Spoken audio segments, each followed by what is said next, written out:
I hope you guys have been well. If you've seen my last couple of videos and liked it or commented on it, I very much appreciate you, and thank you so much for doing so. I appreciate all of the support. So yeah, we're gonna do a reaction video today. It's been a little bit since I've done a metal reaction video, so yeah, we're gonna do Someone's Daughter by JINJER today. I haven't heard the song, haven't seen the video at all, so yeah, going like clean, fresh ears, fresh visuals, like haven't seen any or heard any of it. So yeah, let's get into it.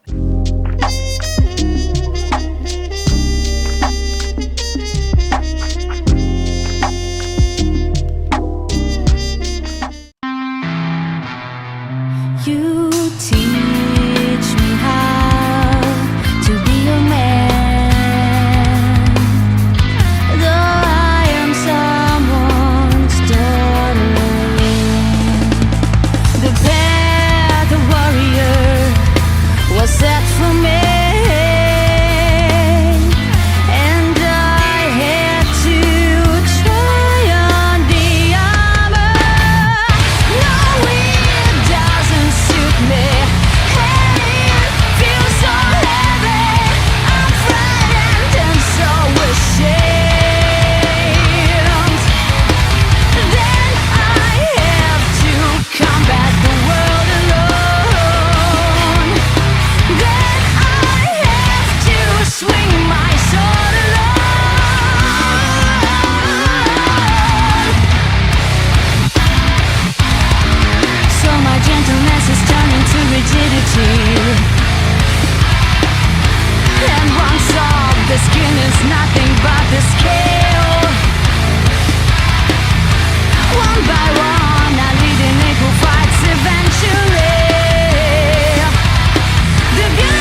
Oh my god, slay.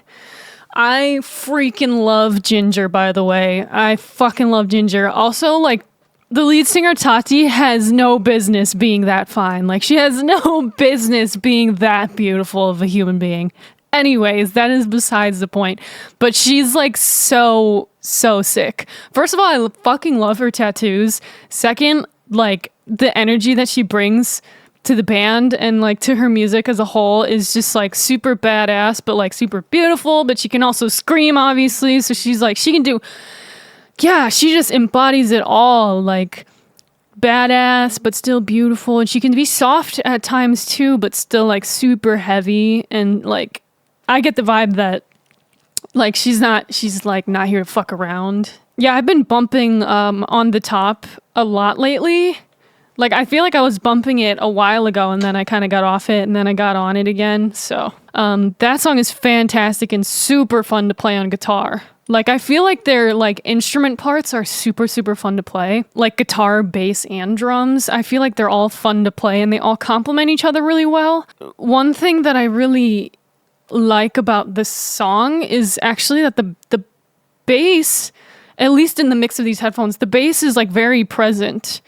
And I feel like oftentimes the bass kind of is missing in a lot of mixes, or it's like it's not high enough in the mix where I think it should be. And this can go for like any genre, but like bass is often the forgotten instrument. Like, you know, the running joke is like the bassists are always the most quiet and the most humble, you know? Whereas like the guitarists and whatever are always the most egotistical. Like, that's just a stereotype. But like I kind of get it sometimes, because bass is usually not there for people to be like, wow, that bass line, super fucking cool. That was my favorite part of the song. Like, there are songs where it does that, but often, like, especially in pop, it's not there to be like, this is the main, like, the focal point of the song. But I like that it was very present in the mix. And I also like that the bass line, like, there was plenty of parts where it really shined through the song, where like maybe the guitar was just playing a longer note or like holding a chord or something, and then the bass was doing a little run or something. So I thought that was really cool, because I feel like bass is still underrated to this day. You know, the bass is incredibly important when it comes to really establishing the groove of a song, the pocket, you know, whatever you want to call it. Like, the bass is essential.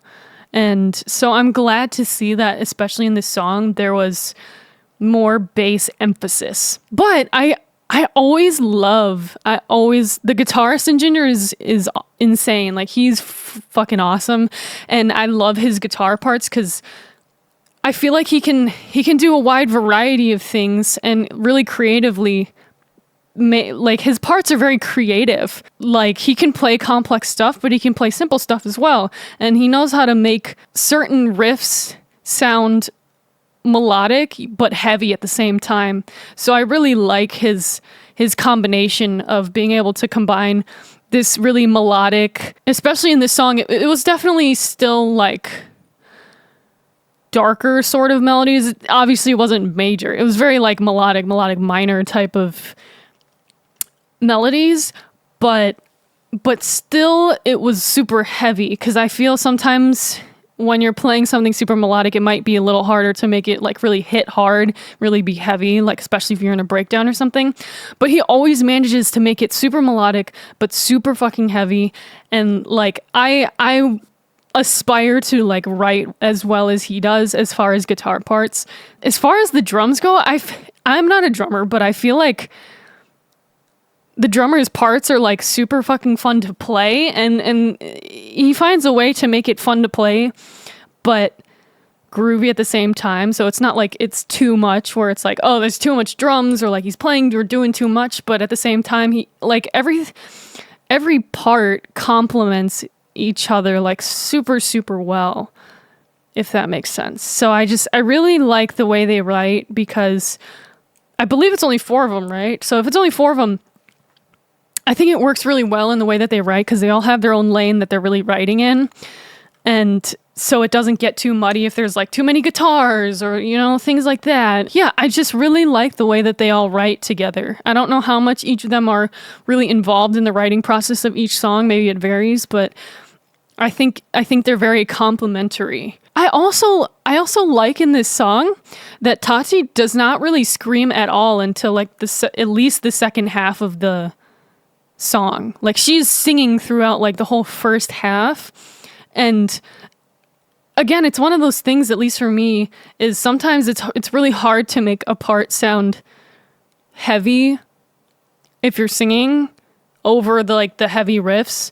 But it really works in this context for some reason. I don't know. It's something about Tati's voice, the way she sings, the way she executes the melodies, the articulation. Maybe I'm not entirely sure what it is, but like they managed to make those parts sound heavy as hell still, even when she's not screaming and it's not a breakdown. That's why I keep saying it's like just the whole band is really complimentary of each other and makes like it's very much like. This song is very much like a Ginger like song. Like it's very much them. Like it's super heavy, but like it's like apocalyptic and like still melodic, but like not too melodic where it's like, okay, it's not heavy enough. So yeah, I don't know. I'm gonna watch it again and listen to it again. I'm absolutely adding this to like all of my playlists because holy shit, this song is really good. I love this song. This might become my favorite song, maybe above On the Top, but we'll see. I don't know. I also, as far as the visuals go, I really kind of like that the instrumentalists of the band, they really only had like one or two scenes, which makes sense in this context because Tati, she's like doing like, I mean, I think she embodied like 4 or 5 different like characters throughout this music video. So it is kind of a lot, but it works because she's the only one that's really changing scenes and characters in throughout the video. So I think it works because it's just her doing it and the rest of the guys are like more simple as far as the visuals go. So it's easier to follow, I would say. Also, she looks real good, like as a painter, as, you know, like even with that wig, I was like, damn, like she looks badass. She's, like I said, she's able to embody all these different characters and people and goddesses even